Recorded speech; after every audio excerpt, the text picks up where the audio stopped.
We are going to be looking at goal setting and planning this week, and also we are going to be looking at the purpose of strategy and creating an organizational strategy.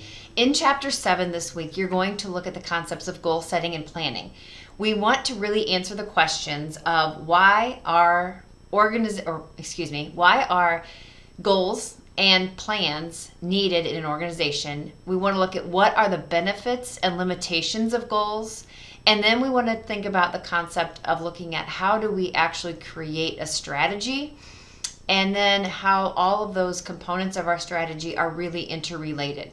By that, I mean that if we want to have a goal of increasing the amount of revenue that we get, we know that is related to our customers. And our customers, if they spend more, will result in us having more revenue. However, if our customers are going to spend more, it's probably going to be a situation where our employees are treating our customers very well. So there are three different goals that are really interrelated and feed into one another. If our employees don't like their job, they're probably not going to be happy and really willing to go the extra mile for the customers, which means we're not going to be able to make more money. So think about those topics or questions I posed to you as you work through Chapter 7, which is goal setting and planning.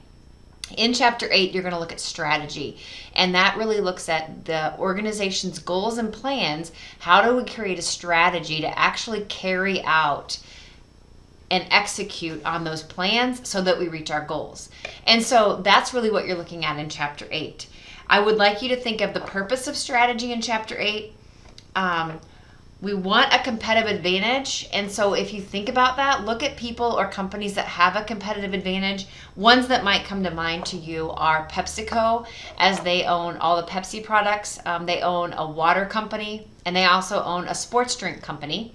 And then they also bought Frito-Lay, and they've recently bought Quaker Oats. So they own the soda chip market, and they also own the more healthy version of the sport drink granola bar or water granola bar market as well. So think about that in terms of how they have a competitive advantage, how they've created synergy and such things as that to have a distinct competence that they capitalize on to be a huge company and be very successful. You're going to be looking at the process of creating a strategy, which is a SWOT analysis: strengths, weaknesses, opportunities, and threats. Please be mindful of that and the importance of that document in creating a strategy. And then look at how you create a strategy based on the corporate level, the business level, and then actually the functional level. Probably the most important of those three are the top two, which is the corporate level and the business level. And then the functional is actually the tactics that you carry out to actually achieve the business level and corporate level strategy. I have also included in this section, on this folder, a success in an online course. And it's not meaning that you aren't successful. It's really here for a tool. Now that you're kind of getting into the cadence of the class, looking at how much time it's taking you as compared to other classes, you should be getting into a groove or a routine where you're setting a schedule. And I'd like to see you look at strategy, goal setting, and planning, and use these concepts from this week and look at yourself. And as a person, what are you doing to set goals for yourself?